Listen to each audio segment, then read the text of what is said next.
Imagine walking up to a brand new $25,000 car. You pull the door handle, slide into the driver's seat, reach out your hands, and realize there is no steering wheel. Right, just nothing there. Yeah, nothing to grab, just a screen and an empty dashboard. I mean, it sounds like a scene from a sci-fi movie, but today we are looking at a literal arms race in the automotive industry to make that exact scenario a reality. It's happening a lot faster than people realize, too. Exactly. So our mission for this deep dive is to unpack this ultimate clash of automotive philosophies. We're exploring the race for the holy grail of electric vehicles. The sub-$25,000 mass market car. That's the one. And we've got a fascinating stack of sources to guide us today, including translated inside insights from Europe on Tesla's secretive Project Redwood and Volkswagen's highly anticipated ID.2all. Plus, we've got some brand new industry reports detailing the massive strategic moves happening behind the scenes. It is a phenomenal juxtaposition to study because you have two massive entities looking at the exact same problem, right? How to make a truly affordable electric vehicle that people actually want to buy. Right. And they are arriving at completely opposite solutions. Like, we are watching Silicon Valley disruption collide head-on with European automotive tradition. It's wild. So if you've been waiting for electric cars to finally become affordable without feeling like you're driving a glorified plastic golf cart, this is the deep dive for you. Absolutely. We're going to break down how these companies plan to literally cut the price of a new car in half. And to do that, you can't just build the same car with cheaper materials. You have to completely reinvent how a car is made from the ground up. Yeah, you have to tear up the rule book. So let's start with the disruptor. The sources indicate Tesla's approach with Project Redwood, which everyone is calling the Model 2, is doing exactly that, tearing up the rule book on manufacturing. Yeah, the reports frame this as an extreme engineering experiment. I mean, for over a century, the entire auto industry has worshipped at the altar of the Henry Ford assembly line. Right, the moving conveyor belt. Exactly. You start with a bare chassis, it rolls down this massive linear track, and hundreds of robots and workers bolt things onto it piece by piece until a finished car drives off the other end. Tesla is throwing that entire concept in the trash with what they call the unboxed process. The unboxed process. I was looking at the diagrams for this, and it honestly reminds me of building a massive Lego set. Oh, that's a good way to look at it. Yeah, because instead of one person building the whole spaceship on one table from start to finish, you have like 5 different people in 5 different rooms building the subassemblies. The front, the back, the sides, the interior floor. Right. Then you only bring those completed chunks together into one room to snap the big pieces together at the very end. Which is brilliant because by breaking the car down into separate parallel modules, you completely change the footprint of the factory. Because you don't need that massive long line. Exactly. The sources indicate this unboxed process reduces the required factory space by 40%. 40%. That is a massive reduction in real estate. Huge. When you eliminate that miles-long linear footprint, you dramatically reduce overhead. Heating, cooling, maintenance, it all drops. The ultimate goal, outlined in the translated reports, is to cut manufacturing costs by a staggering 50%. Half the cost. Half. That is the baseline requirement to even approach a $25,000 price tag. Wow. And they are applying that same ruthless logic to the battery, too. The sources mention something called a battle battery. The LFP battery, yeah. Right, specifically in LFP chemistry. Now, we hear a lot of alphabet soup when it comes to EV batteries. What makes LFP so crucial for a cheap car? So LFP stands for lithium iron phosphate. And to understand why it's a game changer, you really have to look at what traditional EV batteries use. They use nickel, manganese, and crucially, cobalt. Ah, cobalt, the expensive one. It's super expensive.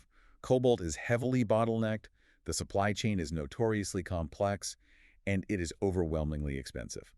It's really the primary reason EVs have historically been luxury items. Great. It drives the price way up. Exactly. So LFP chemistry swaps out those expensive metals for iron and phosphate, which are 2 of the most abundant, cheap, and easily accessible materials on the planet. So it's basically made of dirt and rust compared to rare metals. Pretty much, yeah. But there has to be a catch, right? I mean, why haven't we always used iron and phosphate if it's so much cheaper? Well, the trade-off is energy density. An LFP battery is physically heavier and holds slightly less energy per pound than a premium cobalt battery. Okay, so less range for the same weight. Right. But what it lacks in density, it makes up for in extreme durability. Because of the way the iron and phosphate atoms bond, the chemical structure is incredibly stable. Stable meaning it doesn't degrade as fast. Exactly. You can charge an LFP battery to 100% every single day without degrading the cells, whereas traditional batteries prefer to hover around, 80% to stay healthy. Oh, right, like how your phone tells you to stop charging at 80%. Same exact concept. And the reports show these LFP cells boast a lifespan of over 1 million kilometers. 1 million kilometers. Yeah. I mean, so the car itself might fall apart before the battery ever dies. Yeah. That fundamentally changes how you view a car's lifespan. Totally. And the mechanical overhauls don't stop there either. There's a major section in the reports about Tesla moving to a 48-volt electrical architecture. Most cars run on a standard 12-volt system, right? Yeah, standard since the 50s. So why does jumping to 48 volts matter to someone sitting behind the wheel? It really comes down to basic physics and raw materials. So think of electricity flowing through like water flowing through a garden hose. Voltage is the water pressure, and current is the volume of water flowing through. If you want to deliver the same amount of power, say, to roll down a window or turn on the stereo, but you increase the pressure, the voltage, up to 48 volts, you need significantly less current. And less current means you can use a much skinnier hose, or in this case, much thinner wiring. Exactly the mechanism at play.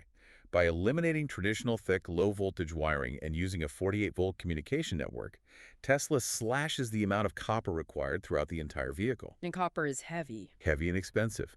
So less copper means less cost and a lighter vehicle, which in turn means that heavier LFP battery doesn't have to work as hard to move the car, which extends the range. It is a cascading effect of efficiency. Man, it is brilliant engineering. But here is where I have to push back a little on this whole Silicon Valley playbook. Okay, let's hear it.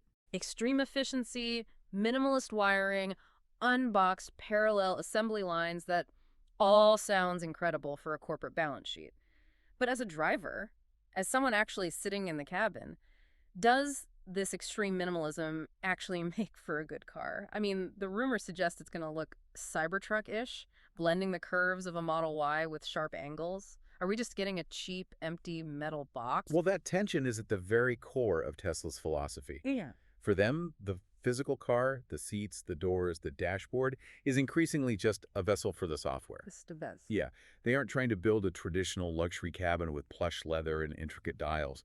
They are prioritizing raw utility, extreme physical lifespan, and creating a blank platform for their technology. Which brings us back to that wild scenario we started with. The most radical rumor in these sources regarding Project Redwood is that Tesla is actively evaluating selling specific variants of the Model 2 without a steering wheel. Right. Specifically aimed at the robotaxi market. I mean, if you view a car as a traditional possession that you drive for pleasure, removing the steering wheel sounds absurd. It really does. It sounds like selling a smartphone without a physical keyboard. I mean, it sounds completely unthinkable right up until the exact moment someone actually does it and changes the entire world. That's a great comparison. But let's be real for a second. Think about your own driveway, your own morning commute. Are everyday consumers really ready to just be cargo? Or is Tesla massively miscalculating human psychology here? To understand the missing steering wheel, you have to look at the software roadmap detailed in the industry reports. It hinges entirely on the imminent release of Tesla's full self-driving, or FSD, version 14.3. The reports note this new version is heavily integrating something called reinforcement learning. How does that actually change the way the car drives compared to the current software? Well, previous iterations of self-driving software were largely rules-based. Programmers wrote millions of lines of code telling the car, if you see a red octagon, stop. If you see a pedestrian, brake. Right, like a massive flowchart. Exactly. But the real world is too chaotic for rigid rules. Yeah. Reinforcement learning changes the paradigm completely.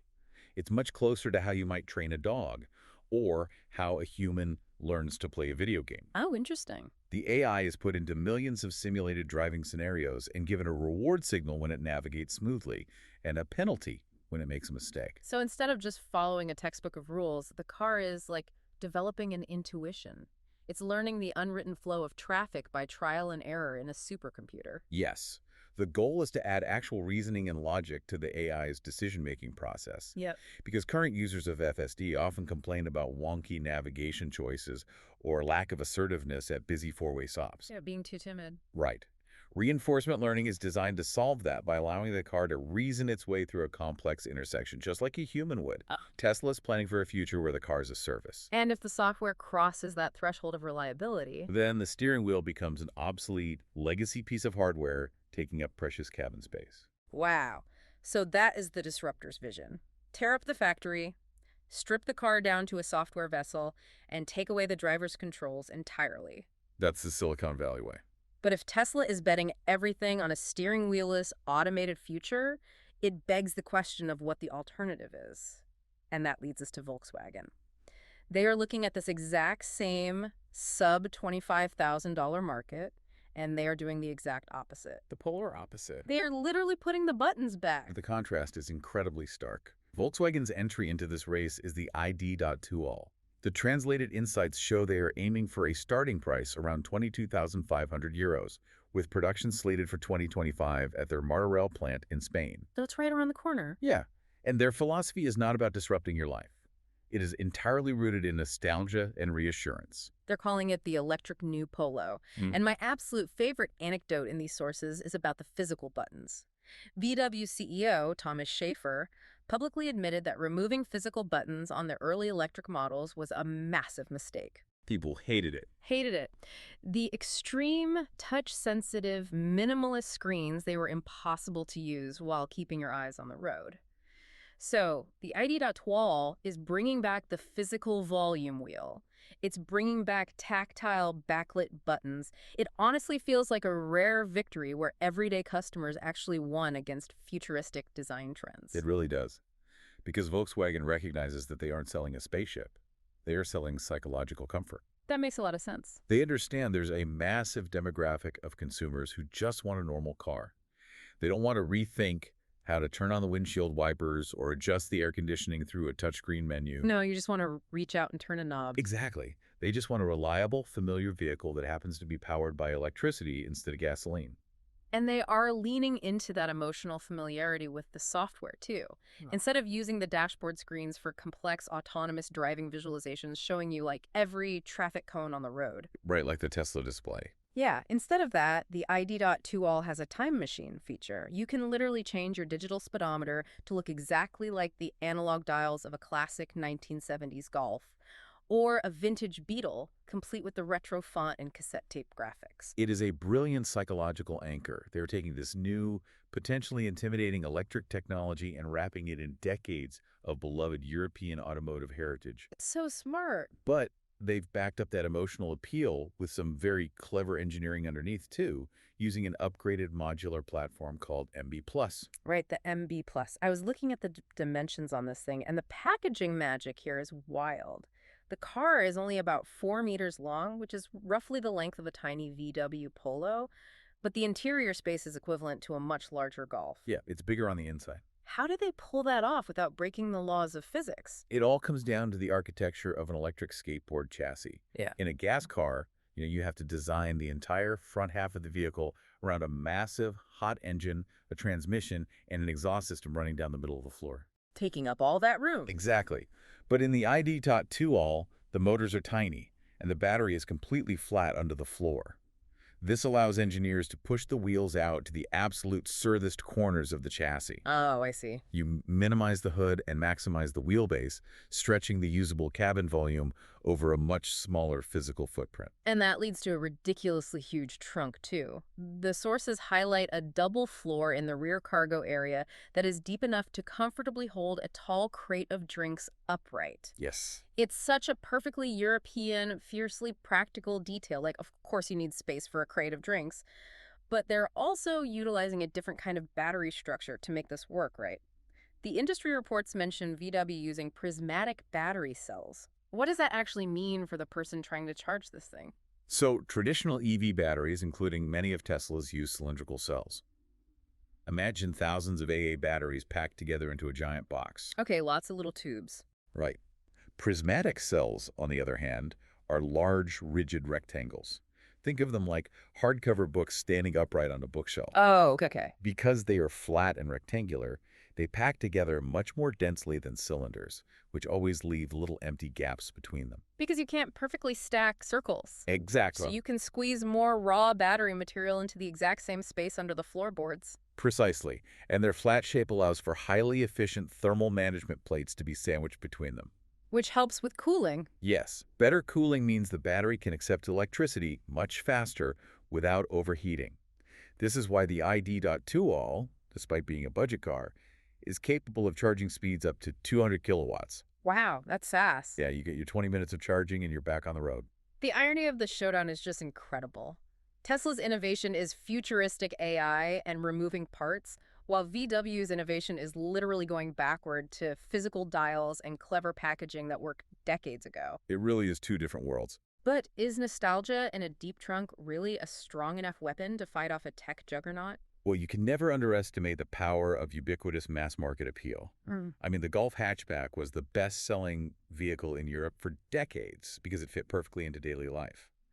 By pricing the ID.2all so aggressively and even planning an even cheaper ID.1 model by 2027, Volkswagen is attempting to flood the zone with sheer accessibility. For under 20,000 euros. Right. Exactly. So if Tesla's betting on the software ecosystem and VW is betting on psychological comfort, how does that actually translate to the hardware you get for your 25 grand? Let's look at the specs. They cater to very different driving dynamics. Tesla's Model 2 is expected to be rear-wheel drive, optimizing for efficiency and targeting around 400 kilometers of range. Okay. Volkswagen's ID.2all will be front-wheel drive, feeling much more like a traditional compact car, boasting up to 450 kilometers of range on the European testing cycle. So VW edges them out a bit on range, and VW is even actively courting people who enjoy the physical thrill of driving. They've confirmed an electric GTI based on this exact platform. Well, people are very excited about that. Yeah. But here's the thing. To win this war, it's not just about the car itself anymore. It's about the entire ecosystem supporting it. And this is where Tesla's broader strategy, which is detailed in these latest industry reports, operates on a scale that is almost difficult to comprehend. It really is staggering. The reports outline a recent $2.9 billion bet Tesla is making on American infrastructure. Billion with a B. Yes. They are purchasing massive amounts of solar manufacturing equipment to build a 100-gigawatt annual solar supply chain in Texas by 2028. Think about that. Imagine your local power grid for a second. Our grid is already straining under the weight of summer heat waves. Oh, absolutely. Now add millions of new electric cars plugging in every night, plus the massive, energy-hungry AI data centers popping up everywhere. The electrical grid simply cannot handle that future as it stands today. Tesla realizes that selling you a cheap electric car is pointless if the grid collapses when you try to charge it. Exactly. This is a textbook vertical integration play. Tesla isn't just an automaker anymore. They are an energy and AI company. They are aggressively building the solar infrastructure to generate the power, the massive megapack batteries to store it, the supercharger network to distribute it, and finally, the $25,000 car to consume it. It's an all-encompassing lifestyle ecosystem. And that seamlessly explains the other massive advantage Tesla has over legacy automakers, which is the sheer tribalism of its fan culture. Oh, the community aspect is huge. The sources detail an event happening this very weekend, actually March 20th through the 22nd, 2026, called the Chattanooga Charge down in Tennessee. The scale of consumer engagement detailed in that report is fascinating from a sociological perspective. It's wild. You have multiple massive fan clubs from across 16 different states descending on the Tennessee River Park. They are expecting over 100 heavily modified Cybertrucks with custom wraps. Wow. They are throwing rooftop parties, organizing massive highway convoys, and putting on synchronized nighttime light shows where the cars flash their headlights to the beat of music. I mean, think about the cultural weight of that. That's a whole subculture. Right. Volkswagen has an incredible, storied history, but they do not have hundreds of people spontaneously gathering in Tennessee this weekend just to show off their customized hatchbacks and debate the nuances of a software update. No, they definitely don't. And it highlights a fundamental vulnerability in how legacy automakers view their products. VW relies on their cars blending into the fabric of everyday life as reliable appliances. Right, like a refrigerator. Exactly. Tesla, much like Apple did with the Mac in the early 2000s, has convinced consumers they are buying into an identity. You aren't just buying a car, you are joining a tribe of early adopters. You're buying into the supercharger network, the solar integration, the AI roadmap. It's the difference between buying a microwave and buying a lifestyle. That's a perfect way to put it. The battle for the affordable EV isn't just about the metal and the batteries. It's about whether consumers want to buy into an entire technological identity or if they just want a familiar way to get to the grocery store. Yeah. Which brings us right back to you listening to this deep dive. When it's finally time for you to buy your next affordable car, which philosophy is going to win your wallet? Do you want the zero-maintenance, unboxed, futuristic gadget that might eventually just drive you around like cargo? Or do you want the comfortable, nostalgic time machine with a volume knob and a trunk perfectly designed for creative drinks? It is a choice between two profoundly different futures. It really is.